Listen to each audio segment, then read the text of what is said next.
have probably heard that your network defines your net worth. And it actually is statistically proven that in all areas of your life, pick an area, your health, your money, your job, your friends, your romance, your average level of achievement and success is defined by 5 closest friends in that area. Pick 5 friends that you talk to about money. Your money is the average of them. The same is true for every area of your life. However, what is it that miraculously places you in those networks that then define your net worth? Over 15,000 private sessions, hundreds of seminars.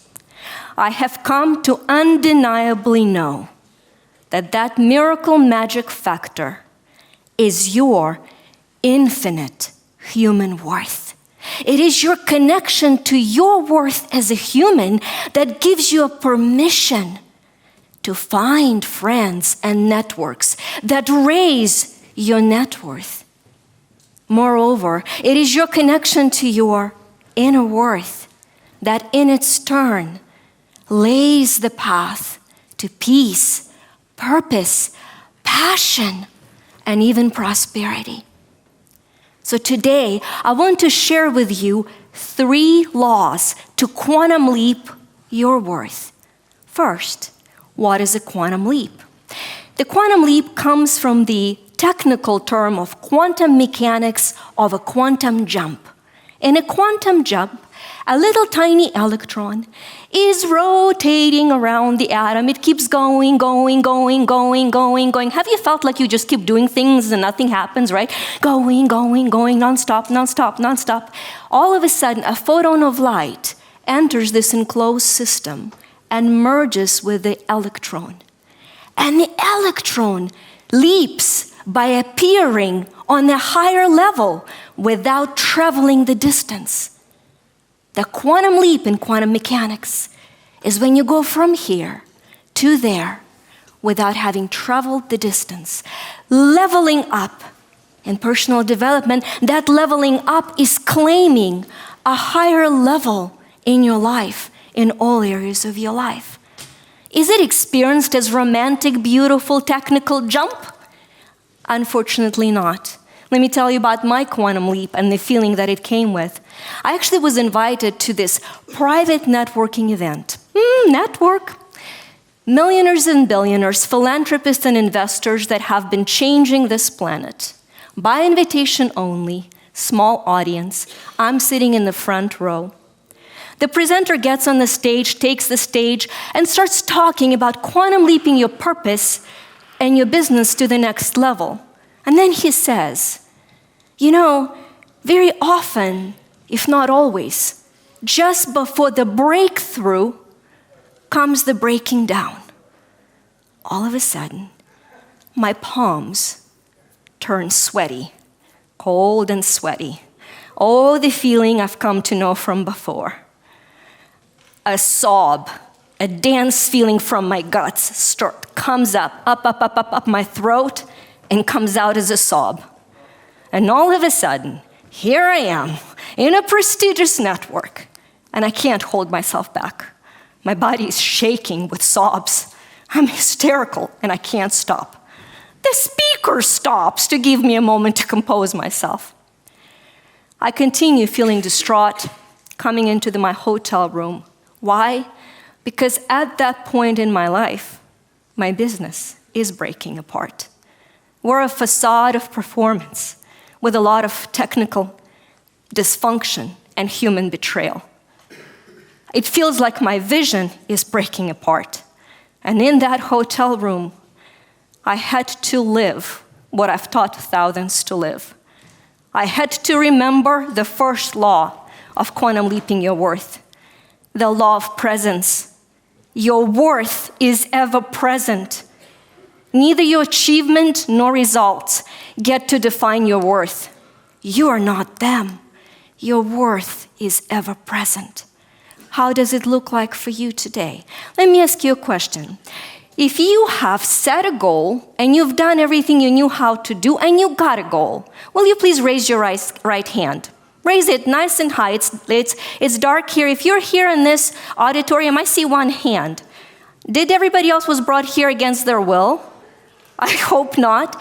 The right hand is I did all right. I set a goal. I'm all right. I did all right. You can give yourself thumbs up. I did all right. Right hand. Pat myself on the back. Good things I've done. Okay. What about when you set a goal, you did everything you knew how, and nothing happened? There was nothing left for you to know how to do. Nobody left to ask, and nothing happened. Raise your left hand if you've been one of those people. Now, if you have no energy left to raise your left hand, please raise your left hand. I call it your nothing left hand. There's nothing left to give or to do. Here is a formula for defining your worth. Do you know and do you believe that you are all right with nothing left? You see, when you're all right with nothing left, there's nobody left that you need to ask a permission or seek approval from. There is nobody left that you can pay attention to their dismissal. There is nothing left to stop you, and you genuinely become fearless and unstoppable. That is the core of the law of presence. Great. What about those moments in your life when somebody else violated that worth? When there was dismissal, that is very difficult. When there was betrayal, that is beyond your understanding. What then? What if it feels that your worth was robbed? This is where the second law comes in, the law of forgiveness. In the law of forgiveness, forgiving is forgiving. Forgiving away the rage, the betrayal, the pain, the shock.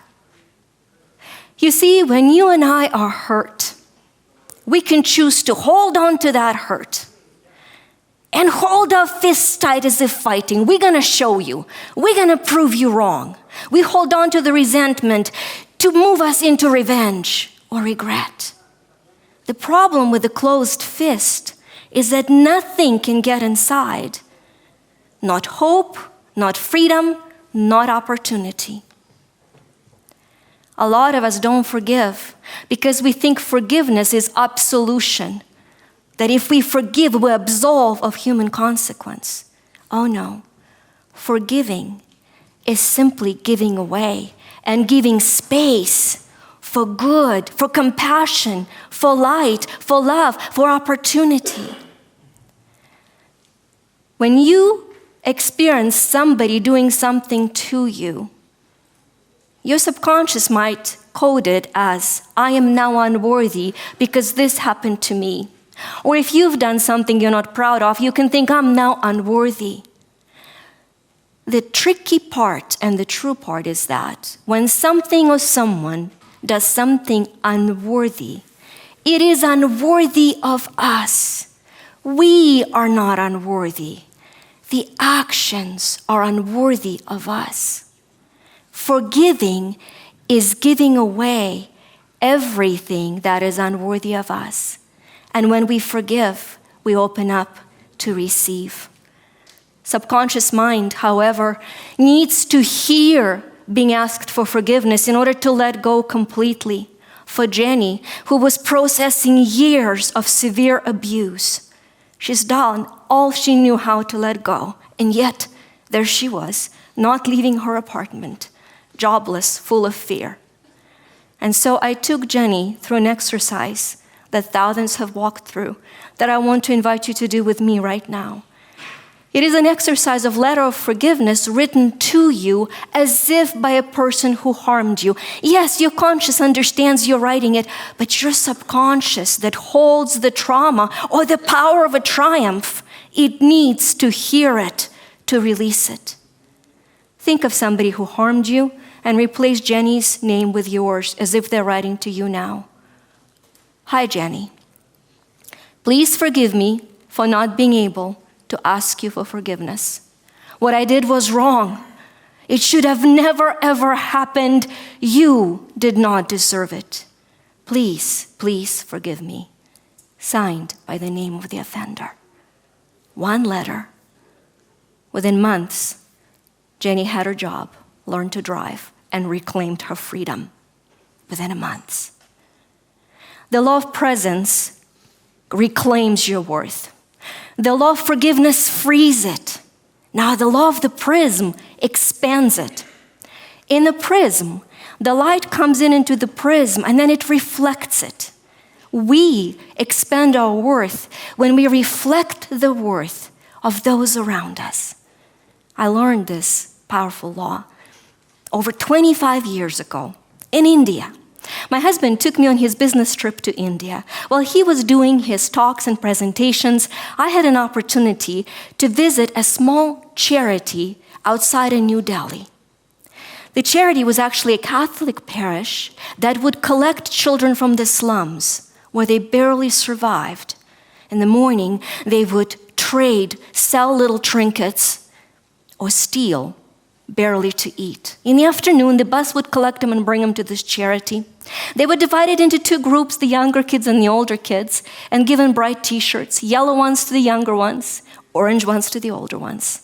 And then they studied their 3 lessons, English, math, and the world.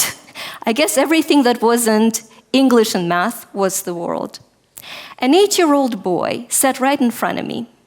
In his bright t-shirt, he raised his hand to go to the bathroom. He waved his hand to run out, and he ran out without indoor plumbing, bathroom meant the bushes, except that he came back incredibly fast. When he came back, still sitting in front of me, all of a sudden I saw his little fist with dirty fingernails. He put his fist behind his back, and he extended it over my lap. He opened his fist, and out of his fist fell out this very rosebud that has traveled with me now for over 25 years. A young boy who I thought had nothing left to give showed me he was more than all right. He was forgiving of his circumstances, enough to have the power to reignite my worth. And in that moment, he ignited my life's mission, never to pity, but to empower, never to save, but reflect the human worth of every soul that I see, including my own. Thousands of souls through many continents. With every soul ignited, worth expended, humanity quantum leaps. Today, take the quantum leap. Presence, forgiveness, prism. It's your turn. It is humanity's worth. Thank you.